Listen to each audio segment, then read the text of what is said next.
The hospital room was quiet. Machines beeped softly.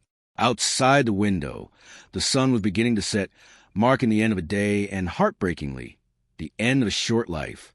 Doctors had already told the family there was nothing more they could do. The child had one final wish.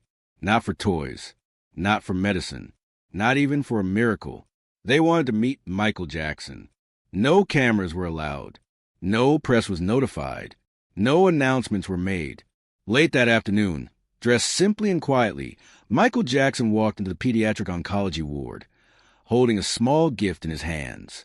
What happened inside that room would never be written in medical records. It wouldn't appear in headlines. And it wouldn't be talked about for years. Because what Michael did wasn't performance. It wasn't charity optics. It was something deeply personal. Something that left nurses in tears, doctors speechless, and a family forever changed. Why did Michael insist on being alone with the child? What did he say when he realized time had almost run out? And what was the final thing he did before quietly leaving the hospital? Stay with this story, because this moment reveals a side of Michael Jackson the world rarely saw, and one that proves why his impact went far beyond music. The request came late in the afternoon, spoken in a quiet voice that barely carried across the hospital room. "I want to see Michael Jackson." The nurse paused, unsure she had heard correctly. She leaned closer to the small bed where the child lay, surrounded by machines, tubes, and the soft hum of medical equipment that had become a constant presence over the past months. "Can you repeat that for me, sweetheart?" she asked gently. The child swallowed with effort. Their body was weak now, fragile in a way no child's body ever should be. Dark circles framed eyes that were far too serious for someone so young. But when they spoke again, there was no doubt. "Michael Jackson. Before I go." The nurse felt her chest tighten. In pediatric oncology, wishes were not uncommon. Children asked for trips, toys, pets, cartoons, even celebrities. But this was different. This wasn't a casual dream or a hopeful distraction. This was a final request. The doctor was called in. The parents were notified. The mother sat down heavily in the chair beside the bed, tears already forming before a single word was spoken. She took her child's hand, holding it carefully, as if afraid even touch might hurt. "Honey," she said softly, "that might be hard to make happen." The child turned their head slightly toward her. "He sings when I can't sleep," they whispered. "When it hurts. I listen to him, and it doesn't feel so scary." The father, standing near the window, pressed his palm against the glass, fighting the weight of helplessness that had followed him for months. He had learned that some battles could not be won, only endured. The doctor cleared his throat. "We can make some calls," he said gently. "No promises, but we'll try." None of them truly believed it would happen. Michael Jackson was the most famous person on the planet. His life was surrounded by security, schedules, and layers of separation from ordinary moments. Even healthy adults rarely came close to him. And yet, in a quiet hospital room, hope settled like a fragile light. What none of them knew was that the request would reach Michael faster than anyone expected. The call came through an intermediary who had handled private humanitarian requests before. It was framed carefully, respectfully, without exaggeration. No media, no publicity, no conditions. Just a child, a hospital room, and not much time left. Michael was in Los Angeles when the message reached him. He had just finished a long rehearsal and was sitting alone, shoes kicked off, his head resting against the wall. His body ached, but his mind was elsewhere, as it often was, thinking about children, about suffering, about the parts of the world he could never fix. When the message was read to him, he didn't interrupt. He didn't ask questions. He didn't hesitate. He closed his eyes. "How old?" he asked quietly. The answer came. Michael inhaled slowly, then stood up. "Where?" Another answer. "I'll go," he said simply. His assistant blinked. "Michael, it's late, and there are security concerns. We'd need—" "I'll go," Michael repeated, his voice calm but absolute. Within hours, arrangements were made quietly. No announcements, no press, no entourage. Michael insisted on minimal security and no cameras. He didn't want this moment to belong to anyone else. When he arrived at the hospital, dressed plainly, wearing a soft shirt and a dark jacket, most people didn't recognize him at first.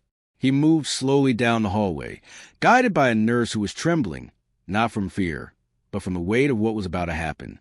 "This is the room," she said softly. Michael stopped at the door. For a moment, he didn't move. Inside, he could hear shallow breathing, a faint television sound, the fragile presence of a life that had fought far longer than it should have had to. He placed his hand against the door frame, lowered his head, and whispered something no one else heard.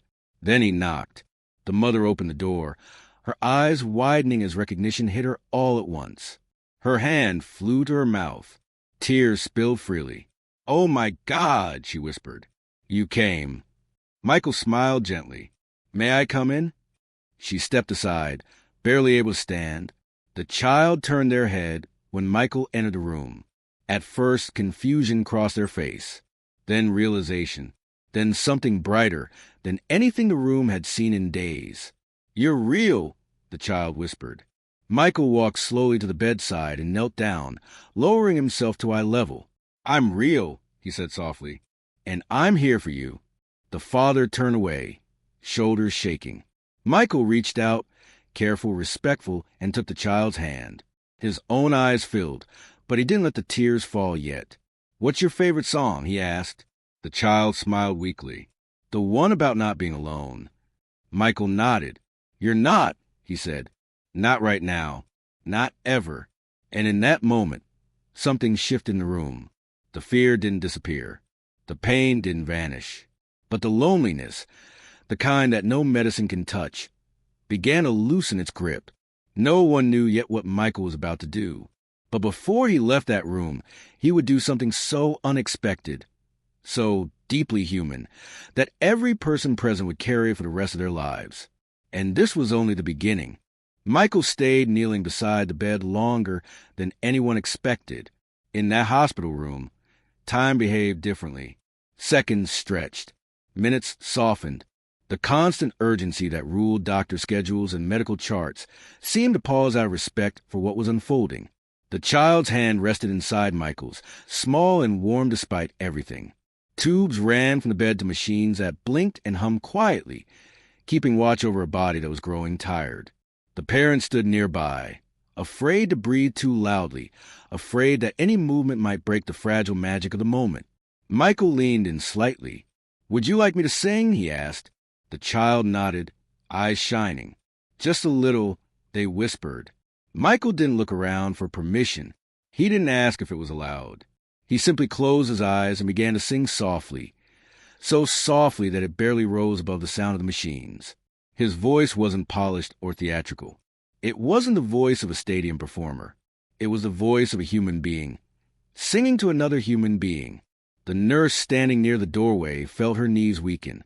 She had heard Michael Jackson's voice 1,000 times on the radio, on television, in crowded rooms. But never like this. Never stripped of performance. Never this intimate. The child's breathing slowed as they listened. Their fingers tightened slightly around Michael's hand, as if anchoring themselves to the sound. For the first time in days, the tension in their small body eased. When Michael finished, the room remained silent, not the heavy silence of fear, but the gentle silence that follows something sacred. "That's the one," the child said faintly. "That helps." Michael smiled, his eyes wet now. "I'm glad," he said. "Music is a friend. It stays with you." The child studied his face carefully, as if memorizing every detail. "Are you scared?" they asked suddenly. The question caught everyone off guard. Michael didn't laugh it off.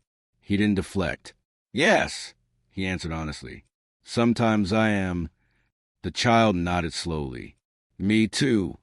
Michael squeezed their hand gently. "It's okay to be scared," he said. "Being brave doesn't mean you're not afraid. It means you don't face it alone." The mother turned away, covering her face, her body shaking with quiet sobs. The father stepped closer, placing a hand on her shoulder, his own eyes red. After a moment, the child spoke again. "Will you stay a little longer?" Michael didn't hesitate. "As long as you want." He pulled a chair closer to the bed and sat down, still holding the child's hand. He asked about their favorite things: music, animals, cartoons, silly jokes. The child responded slowly but eagerly, their voice growing softer with each sentence. They told him how they liked to imagine dancing when they couldn't get out of bed, how they pretended the four-pole was a microphone stand, how sometimes they dreamed they were on a stage with bright lights and nobody was sick anymore. Michael listened with complete attention. Not once did he glance at his phone. Not once did he seem distracted by the world outside that room. "You know," he said gently, "dancing doesn't always happen with your feet." The child smiled. "Where else?" "In here," Michael said, tapping his chest lightly. "And here." He tapped their forehead. "You can dance anywhere." The nurse quietly stepped out to give the family privacy. In the hallway, she leaned against the wall and cried. She had worked in that hospital for 15 years. She had seen kindness, generosity, compassion, but she had never seen presence like this. Inside the room, the child's breathing became shallower. The doctor, watching closely, exchanged a glance with the parents. They knew what it meant. The body was preparing. The child noticed too. "Am I going to sleep now?" they asked. Michael swallowed hard. "Yes," he said softly, "but I'll be right here." "Will you hold my hand?" the child asked. "I won't let go," Michael replied. Minutes passed in silence. The child's eyes fluttered, then opened again briefly. "Can you promise me something?" they whispered. "Anything," Michael said, his voice trembling. "Promise you'll keep helping kids," the child said, "even when you're tired." Michael felt something break inside him. Tears finally spilled, falling onto the blanket. "I promise," he said, "with all my heart." The child smiled faintly as if satisfied. Their grip loosened slightly. The machines continued their quiet vigil. The parents leaned in, kissing their child's forehead, whispering words of love through tears. Michael stayed exactly where he was, unmoving, steady. When the child's breathing finally stilled, the room filled with a stillness, so profound it felt like the world itself was holding its breath. The doctor stepped forward gently and checked for signs of life. Then he nodded slowly. The mother collapsed into the chair, sobbing openly now. The father wrapped his arms around her, his face buried in her hair. Michael did not move. He stayed holding the child's hand long after the machines were turned off, long after the doctor quietly left the room, long after the nurse returned, her eyes red, her voice shaking. When Michael finally stood, he leaned down and kissed the child's forehead. "Thank you for letting me be here," he whispered. As he turned toward the parents, his face was changed, not broken, but marked, as if something had etched itself permanently into him. "I will never forget them," he said quietly. The father nodded through tears. "Neither will we." As Michael walked out of the hospital that night, the world outside felt unbearably loud, unbearably fast. Cars passed. People laughed. Life went on. But inside him, something had shifted forever, and what he would do next, what he would choose to carry forward from that room, would surprise even those who thought they knew him best. Michael Jackson did not go home that night.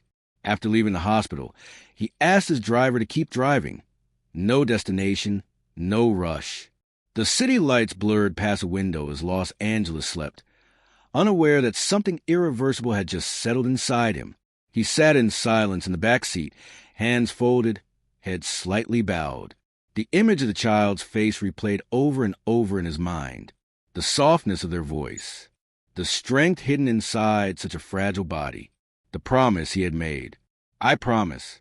Promises to Michael were sacred. When the car finally stopped, it was outside a small studio he sometimes used when he couldn't sleep. The driver looked back. "Mr. Jackson, are you sure?" "Yes," Michael said quietly. "I need be alone." Inside the studio, the air was still. The lights were dim. No producers. No engineers. Just a piano in the corner and a microphone standing unused. Michael sat down slowly, as if the weight of the night had followed him inside. For a long time, he did nothing. Then he opened a notebook. The pages were mostly empty, some half-written lyrics, fragmented thoughts. He turned to a clean page and began to write. Not lyrics, not music, A letter. It was addressed to no one in particular, or perhaps to everyone. He wrote about the child, about the way bravery could exist without strength, about how fear and courage could live side by side, about how being present mattered more than being powerful. His handwriting grew messy as emotion overtook him. At one point, he stopped writing entirely and pressed his palms against his eyes, breathing deeply, fighting tears that refused to stay contained. Then he stood up and walked to the piano. He placed his fingers on the keys and played a simple melody, slow, gentle, unfinished. It wasn't meant to be a song. It was more like a conversation, a goodbye without words. As the notes echoed through the empty room, Michael whispered softly, almost unconsciously, "I won't forget you." When the sun finally began to rise, Michael was still there. Later that morning, his assistant arrived to check on him. She froze when she saw his face. "You didn't sleep?" she said. Michael shook his head. "No." "You okay?" she asked carefully. Michael considered the question. Then he answered honestly, "No, but I'm clear."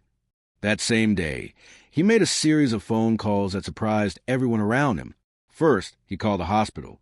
He asked for the child's parents, not to offer condolences, not to speak publicly, but to listen. He told them again how honored he was to have met their child. He thanked them for trusting him with those final moments. Then he asked a question that stunned the hospital administrator. "How many children like this are here right now?" Michael asked. The administrator hesitated. "Dozens," she said quietly, "and hundreds more across the state." Michael was silent for a moment. "I want to visit them," he said, quietly. No cameras, no announcements. Within days, arrangements were made. What followed did not make headlines. Michael visited children's hospitals late at night, early in the morning, whenever it wouldn't cause disruption. Sometimes he sang. Sometimes he brought toys. Sometimes he simply sat and listened. He didn't wear stage clothes. He didn't sign autographs. He didn't ask for recognition. In one room, he held a teenager's hand while they cried about being afraid of dying. In another, he danced gently with a child who could barely stand, making them laugh so hard they forgot the pain for a moment. Doctors noticed something strange. Children who had been withdrawn began talking more, smiling more, asking questions again. Nurses reported calmer nights after his visits. One doctor said quietly to a colleague, "It's like he reminds them they're still alive." Michael never spoke publicly about these visits, but people close to him noticed changes. He became more protective of his own children, more present. He canceled meetings without explanation just to sit with them during dinner. He listened more than he spoke. One night, Prince asked him, "Daddy, why do you look sad and happy at the same time lately?" Michael smiled gently. "Because I learned something important." "What?" Paris asked. "That love matters most when time is short," he said. The promise he made in that hospital room didn't fade with time. It grew. Michael began funding programs quietly.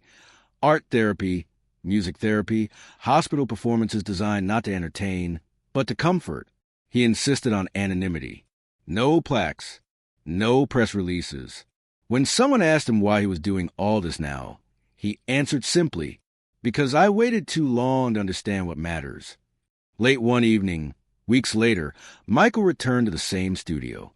He opened the same notebook and reread the letter he had written that night. At the bottom of the page, he added one final sentence. "You changed me." He closed the notebook and placed it carefully in a drawer. The world still saw Michael Jackson, the icon, the performer, the mystery, but something quieter, deeper, and far more important had taken root. And though no one could know it yet, that hospital room, on a single night, had altered the way Michael would live the rest of his life. Because from that moment on, every decision he made carried the weight of a small hand in his. And he would never let go. The change in Michael Jackson did not go unnoticed forever. At first, it was subtle. Missed meetings, sudden schedule changes, unexplained absences late at night. His team assumed it was exhaustion or the familiar unpredictability of a man carrying more pressure than anyone alive. But patterns have a way of revealing themselves. One afternoon, During a rehearsal break, a stage manager whispered to another crew member, "He's different lately. Calmer. Sadder. Like he's somewhere else." They were right. Michael was somewhere else, mentally returning again and again to hospital rooms, to quiet voices, to promises made without witnesses. And then came the close call. It happened in early spring, during a discreet visit to a children's hospital outside Los Angeles. Michael arrived after midnight, wearing a simple hat and surgical mask, escorted through a side entrance by a senior nurse who knew the routine.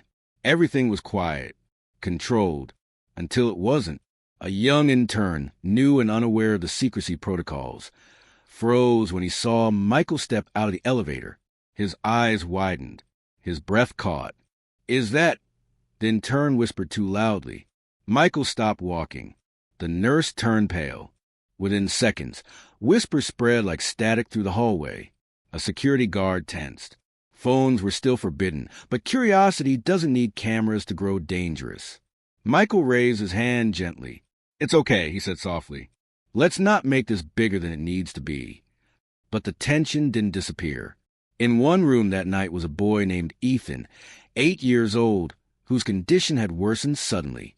Doctors were unsure he would make it through the week. His parents sat on either side of the bed, exhausted beyond words. When Michael entered, Ethan's eyes opened slowly. At first, confusion, then recognition. "No," the boy whispered. "You're not real." Michael smiled and sat beside him. "I promise you, I am." Ethan tried to sit up, wincing in pain. Did you come just for me?" Michael nodded. "Yes." The parents stood frozen, tears streaming freely now.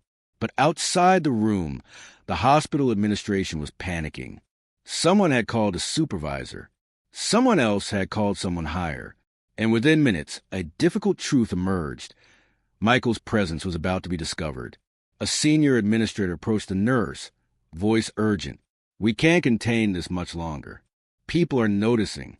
If this leaks." Inside the room, Michael sensed a shift before anyone told him. He looked at Ethan, then at his parents. "I may have to leave soon," Michael said gently. Ethan's eyes filled with tears. "Did I do something wrong?" "No," Michael said immediately, leaning closer. "You did everything right." He took Ethan's hand. "You remember what I told you about being brave, even when you're scared?" Michael asked. Ethan nodded weakly. "You taught me that," Michael said, "and I need you to remember something, okay?" Ethan squeezed his hand. "Okay. Even if people don't see me here, I'll still be with you. What we share doesn't disappear just because I leave the room." Ethan swallowed hard. "Will you forget me?" Michael's voice cracked. "Never." At that moment, the nurse knocked softly and stepped inside, eyes apologetic. "Michael, we need to go. Now." Michael nodded. He stood, turned back to Ethan's parents, and bowed his head slightly, a gesture of respect, not celebrity. "Thank you for letting me be here," he said. As he walked down the hallway, whispers followed him like shadows. Doors cracked open. Staff stared. The secret was unraveling. By morning, rumors were already circulating online. Michael Jackson spotted at Children's Hospital. Was it real? Why was he there so late? His publicist called him in a panic. "We need to issue a denial," she said, "or a vague statement. If the media gets hold of this—" Michael interrupted calmly. "No, no," she repeated. "No denials. No explanations. Let it pass." "But Michael—" "If people want to believe it, they will," he said. "If they don't, they won't. The children don't need attention. They need peace." The story flared for 2 days. Then something unexpected happened. Instead of turning into a frenzy, the rumors softened. Fans shared stories, not photos, stories of kindness, of quiet visits, of moments they'd heard about over the years but never seen confirmed. There were no scandals, no leaks, just a strange collective respect. One journalist wrote a short piece titled, "Maybe some things are meant to stay private." Michael read it alone one night and smiled faintly. But the near exposure forced a change. He reduced visits, choosing fewer but longer ones. He began training trusted people to continue the work: musicians, artists, volunteers who could bring joy without spotlight. He was building something that could survive without him. And yet, the weight grew heavier. One evening, while watching his children sleep, Michael sat on the edge of bed and whispered to himself, "I don't have forever." That thought no longer scared him. It focused him. Because if the world ever truly found out what he was doing, not as a headline, but as a truth, it wouldn't be because of rumors. It would be because the impact outlived the secret. And somewhere in a quiet hospital room, a child would remember a voice that made them feel seen. That was enough. The call came just after sunrise. Michael Jackson was sitting alone at the piano in his home, pressing the same 3 keys again and again without realizing it. He hadn't slept. His mind kept drifting back to hospital rooms, to small hands wrapped in his, to voices that were too young to sound so tired. When the phone rang, he knew, before he answered. "Michael," the nurse said softly on the other end. "It's Ethan." Michael closed his eyes. "He's asking for you," she continued. "The doctors say it may be today." There was no hesitation. "I'm coming," Michael said. This time, there was no disguise elaborate enough to hide the urgency. He arrived mid-morning, entering through the same side door, but the air felt different, heavier, final. Ethan's room was quiet except for the slow, uneven rhythm of the heart monitor. His parents stood on either side of the bed, holding on to each other, as if letting go would cause the world to collapse. When Michael entered, Ethan's eyes opened. A faint smile appeared. "You came back," Ethan whispered. "I promise," Michael said, sitting beside him.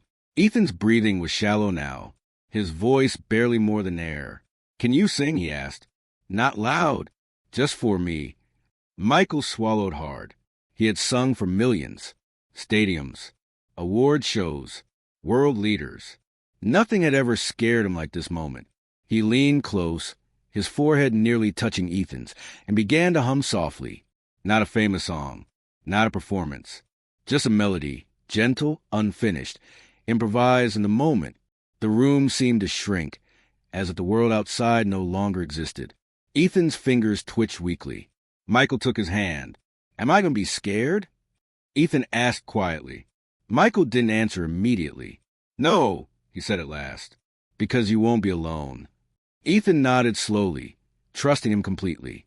"I think I'm tired," the boy whispered. "I know," Michael said, his voice breaking despite his effort to keep it steady. "You've been so strong." There was a long pause. Then Ethan asked a question no one else in the room could have survived hearing. "Will you stay until I fall asleep?" Michael squeezed his hand. "Yes." The nurse stood frozen in the doorway, tears streaming freely. No one moved. No one spoke. Minutes passed. Ethan's breathing slowed, then slowed again. And then, without drama, without pain, it stopped. The machine let out a single continuous tone. The sound no one ever forgets. Ethan's mother let out a quiet sob that sounded more like a breath than a cry.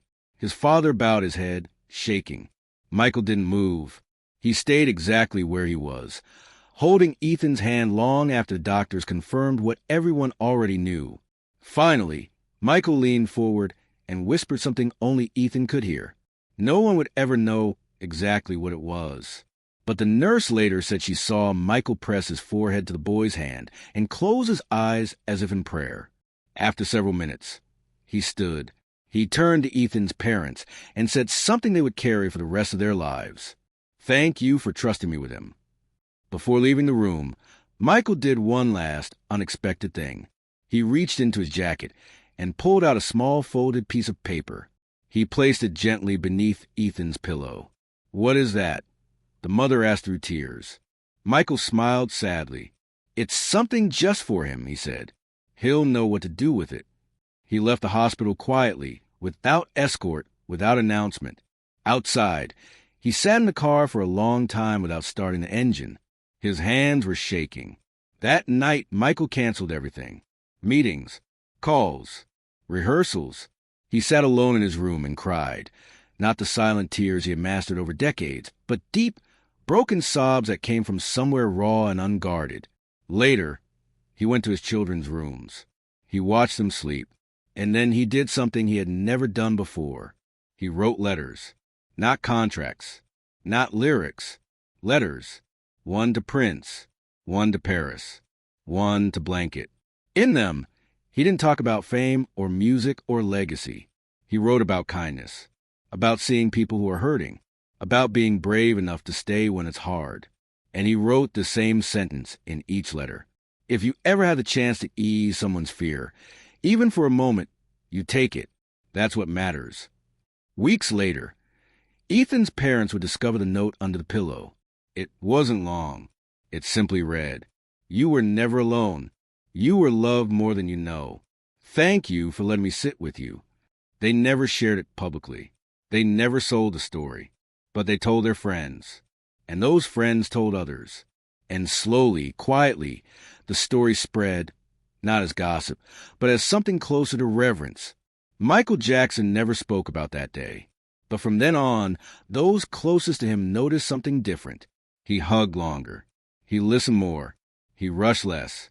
As if time, once endless, had suddenly become precious beyond measure. Because that day, in a quiet hospital room, Michael Jackson didn't just comfort a dying child. He learned something himself, that the most powerful moments don't echo through arenas. They happen in silence, and they stay with you forever. The funeral was small, not the kind of event people expected when a child's story involved Michael Jackson, but quiet, intimate, almost invisible to the outside world. There were no cameras, no reporters, no fans gathering at gates. Just family, a few nurses, and a handful of people who had learned to love Ethan in the short, fragile time they were given. Michael Jackson was not there in person, and that was intentional. Instead, on the morning of the service, a white envelope arrived at the family's home. No return address, no signature, just a familiar handwriting the parents recognized instantly.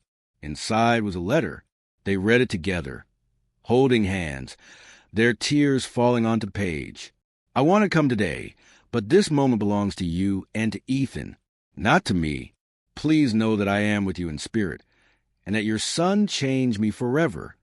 The letter went on, not as a celebrity, not as a performer, but as a man who had sat beside a child at the edge of life and been trusted with something sacred. "Ethan taught me that courage doesn't roar. Sometimes it whispers. Sometimes it just holds on quietly and asks one last question before letting go." At the end of the letter was a promise. "I will carry him with me in everything I do." The parents folded the letter carefully and placed it beside a photograph of Ethan smiling, his hospital bracelet still visible on his wrist. Years would pass before they fully understood how true those words were. In the weeks after Ethan's death, Michael changed in ways only those closest to him noticed. He began visiting hospitals more often, but quietly, without notice, without press. He asked for names. He asked about fears. He stayed longer than scheduled. He listened more than he spoke. Staff members at children's wards across California would later tell similar stories. "He didn't come like a star," one nurse said. "He came like someone who remembered something important." Sometimes he sang softly. Sometimes he read stories. Sometimes he just sat. And sometimes, when a child asked a question no adult ever wants to hear, "Am I going to die?" Michael didn't look away. He stayed. At home. His children noticed a change too. Prince once asked him, "Dad, why do you look sad sometimes when you smile?" Michael knelt in front of him and said gently, "Because some smiles are holding memories." Paris, older than her years, once asked, "Does it hurt when people leave?" Michael thought for a long moment before answering. "Yes," he said, "but loving them anyway is worth it." He hugged them tighter after that, longer, as if he understood something now that fame had never taught him. Months later, during rehearsals for what would become his final concerts, something unexpected happened. Michael stopped the music suddenly. The room fell silent. The dancers froze, unsure if they had made a mistake. Michael walked to the edge of the stage and looked out, not at an audience, but at the empty seats beyond. "Do you know why we do this?" he asked softly. No one answered. "We don't do it for applause," he continued. "We do it because music can make people feel less alone." The room remained quiet. Then he added, almost himself, And sometimes that's enough. Those words stayed with the crew long after the rehearsal ended, years after Michael's passing. Ethan's parents would sit together on their porch, watching the sun dip below the horizon, and talk about the strange way grief evolves.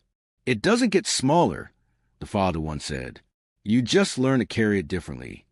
They never sought attention, never sold interviews, never told the full story publicly. But once a year, on Ethan's birthday, they would open a small wooden box in their living room. Inside were three things: a photograph of Ethan holding Michael's hand, the letter Michael wrote after the funeral, and a small folded note found under Ethan's pillow. They never read it aloud. It was too personal, too sacred, but they always felt something when they opened the box. Not sadness alone, something warmer.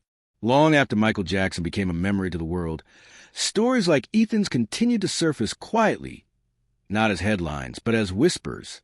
A nurse telling a new colleague, a parent sharing a story in a waiting room, a grown-up child remembering a day when a soft voice sat beside their hospital bed and stayed. Michael Jackson would always be known for the moonwalk, the music, the legend.